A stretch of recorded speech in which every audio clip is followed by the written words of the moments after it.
This student is too much of a troublemaker. The teacher asked him to read a sentence in English, and he actually created his own language to read aloud.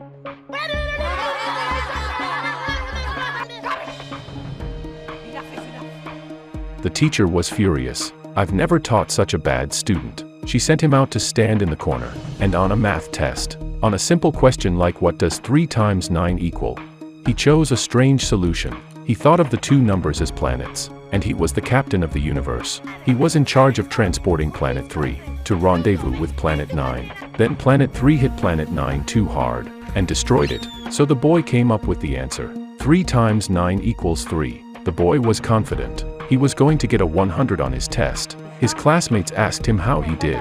The boy said with a smug look on his face, the questions were too easy, but he got a 0 in the end. How did the boy deal with his parents?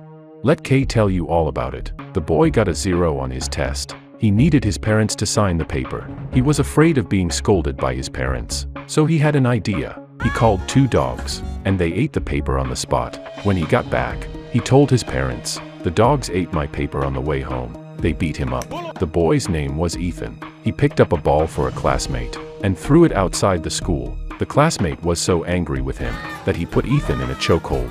When Ethan got home, he saw his classmates' parents. They came to the door to demand compensation. Ethan's father didn't even ask, and slapped Ethan across the face. Ethan's bad behavior was horrible. He was branded as the worst kind of kid by teachers and parents alike. The teacher told Ethan's parents that Ethan had 0s in all subjects. The principal said the boy must be retarded. He's got nothing on his brother's IQ. And to make it worse, Ethan's brother was the top student in the school. Ethan, on the other hand, is in 3rd grade. He's already repeated twice. Ethan even had his brother fake a sick note and then skipped class to go out and play. The principal wanted to expel Ethan from school. Ethan's father was furious. No matter how bad his son was in school, he couldn't be mentally retarded. At most, he's just a brat. So he contacted a friend and transferred his son to a boarding school, hoping to help his son and change his personality. This is the strictest boarding school in history. Any unruly student would be reduced to sheep's clothing.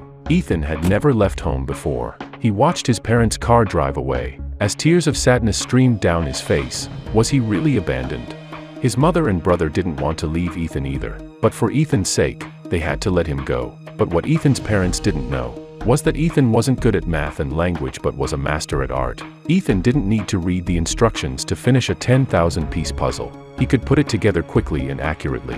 When he was on the street, he saw a kid eating a popsicle, and later he came back and put it on a piece of white paper, with yellow and red paint and water, making a beautiful gradient, and then drew this child eating a popsicle. When Ethan found out he was leaving home, Ethan painted a continuous hand-over-hand drawing. Ethan was gradually leaving his parents and brother, but Ethan's talent was unknown. He could only keep his sadness deep inside. In the middle of the night, when no one was around, he hid in the bathroom and cried, and when he was done, he washed his red eyes with water, so that no one would realize that he had cried. Now that Ethan was without parental protection, he was careful in the classroom. "Do you think this boy is a genius or a fool?"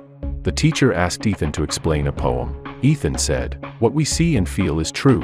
What we can't see or feel is false." The teacher was so angry that he almost burst into flames. In fact, Ethan said the real meaning of the poem, but the teacher thought he was a problem student. He instinctively thought that Ethan couldn't possibly get it right, and in the art class, Ethan was always distracted. The art teacher threw a piece of chalk and brought Ethan back to his senses. The art teacher then made Ethan hold out his hand and hit him 5 times. Ethan's hand was swollen, and the pain was so unbearable that a few tears streamed down his face. But he didn't cry out loud, because here, no one could protect Ethan. Crying would only make Ethan a laughingstock to his teachers and classmates. So Ethan wiped away his tears and went on with his class. This boy was very unusual. In English class, the words in Ethan's eyes were like little dancing men. In math class, the numbers all floated away. Not only did he not improve his grades at this boarding school, he also became silent and irritable. He dumped all his books in the trash and threw his bag out of the building. But all the subjects Ethan saw turned into spiders that crawled up his neck and desk, trying to eat Ethan's body. Ethan was so scared that he slapped the spiders to death. Eventually, the teacher gave Ethan a nickname, the King of Stupidity, until a new art teacher came along. That's when Ethan finally got out of his predicament. This teacher made an unusual first appearance. He dressed up as a clown and did 3 somersaults in a row. He sang, danced, and played the flute to the students. He drew a lot of applause from the students, and this teacher's name was Nick. His teaching style was out of this world. On his first day as a teacher, he let his students go wild. They drew whatever they wanted, but Ethan's paper was blank, and Nick found out. Ethan was constantly being punished by the other teachers, and when Ethan saw Nick, Ethan subconsciously cowered in fear. Nick noticed this special kid, so he decided to make a home visit to get to know Ethan better. Ethan's parents showed Nick Ethan's previous workbook. However, there was a drawing missing from the book. Nick was shocked. He didn't realize that this kid could draw. So he looked at Ethan's other drawings, and one of them was very interesting. From the front, the soldiers were digging a tunnel, and from the back, the soldiers were escaping through the tunnel. Not even an adult would think of such an idea. Are there really geniuses in this world? Nick told Ethan's parents that Ethan was not an idiot. He's a genius at drawing. Ethan's father said with disdain, "Don't be ridiculous. What's the merit in drawing?" Nick opened Ethan's English book. Ethan writes B for D, and he writes D for B. That's a glaring error of judgment. In other words, Ethan has dyslexia. His visual and auditory information cannot be harmonized. Ethan's father disagreed. He thinks Ethan just doesn't like to study.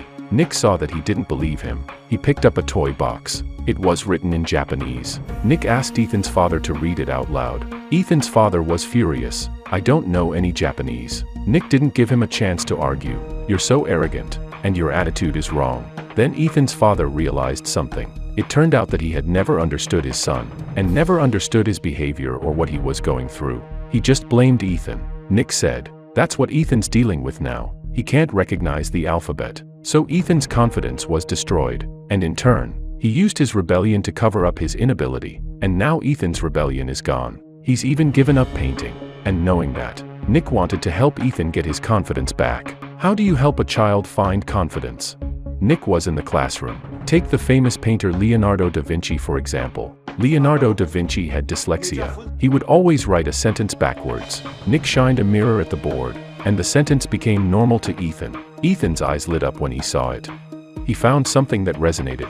Ethan was suddenly realizing that a fool could be a genius, and that's when he finally smiled. By the end of class, Nick told Ethan alone that one day he's gonna shine. Ethan's confidence was restored. In his outdoor art class, he was no longer staring into nothing.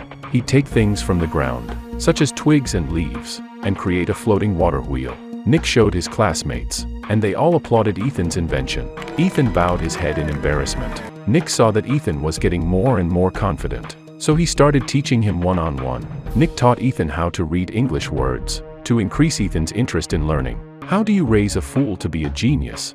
Nick wrote the letters of the alphabet on Ethan's arm, so Ethan could feel the shapes of the letters. Then he used different watercolors to differentiate between similar letter shapes, and to add and subtract numbers. Nick wrote positive and negative numbers on the steps, and let Ethan jump up and down the steps, as a way for him to accurately calculate addition and subtraction. Every time Ethan got better and better, Nick would play with claymation with him, and sure enough Ethan fell in love with learning. With this art-related method of teaching, Ethan was impressed with every number and every word. His test scores got better and better, but that wasn't all. Nick had prepared a school-wide drawing contest, and had a special gift for Ethan. And just then, Ethan's father arrived at school, to tell Nick that he did care about Ethan, and that he hoped Nick wouldn't get the wrong idea. Now listen to what Nick said. Once upon a time in the Solomon Islands, when the natives wanted to cut down a tree, they would form a circle around the tree, and they would curse the tree with a loud voice. And within a few days, the tree died. Ethan's father felt very guilty, because Ethan was the tree. They were the parents who turned Ethan from a genius to a fool. Ethan's father was coming out of Nick's office when he suddenly saw Ethan. Ethan looked at the drawing contest on the bulletin board and read it word for word. Ethan's father started sobbing uncontrollably. And on the day of the drawing contest, Ethan, who never knew how to button or tie his shoes, cleaned himself up. The genius boy is going to a drawing competition. He combed his hair neatly and carried his painting tools on his back. At the break of dawn, he went to the riverside and looked into the distance. And when it was time, he went to the competition. All the teachers and students were here to draw in unison. Ethan didn't panic. He picked a secluded tree, took out the oil colors that his brother had given him, and he got down to creating his masterpiece. Nick watched Ethan, and got into a painting mood too. For this contest, Nick brought in a professional judge to choose the first place winner. Ethan was a fast painter, and quickly handed his drawing to Nick. Nick was shocked. It was a painting of Ethan sitting by the creek outside the school, with trees, flowers, fish, and animals, all coming out to play. It's like a scene of the earth coming back to life. So that's why Ethan went to the river. And Nick's painting was Ethan laughing wholeheartedly like a happy teenager. Ethan was shocked. He felt from this painting the happiness that he longed for. Ethan's drawing won first place. When the judges announced it, the audience applauded. Ethan was overwhelmed by the sudden enthusiasm. He tripped and fell down the steps. Nick immediately came to Ethan's aid and took him to the podium. Ethan received his first award. This was not only a recognition of Ethan's strength, but also a sign that Ethan's life had taken a turn for the better. From that moment on, Ethan was no longer the king of stupidity. He was now a gifted artist. But Ethan didn't take the award right away. He turned around and threw himself into Nick's arms, because only the two of them knew how hard it was for him to receive this honor. The hardships, the blows, the taunts that Ethan had endured, it almost destroyed him. Luckily, he met Nick. Nick saw something in Ethan. He never gave up on him. He taught him with patience and care. Ethan's confidence was restored, so this honor belongs to both of them. Afterwards, the principal made Ethan's drawing the cover of the school's brochure. To continue this honor, Ethan's parents were shocked and were deeply grateful towards Nick. And at the end of the day, Ethan was in Nick's arms. Ethan flew into the bright sky. That's the end of the movie.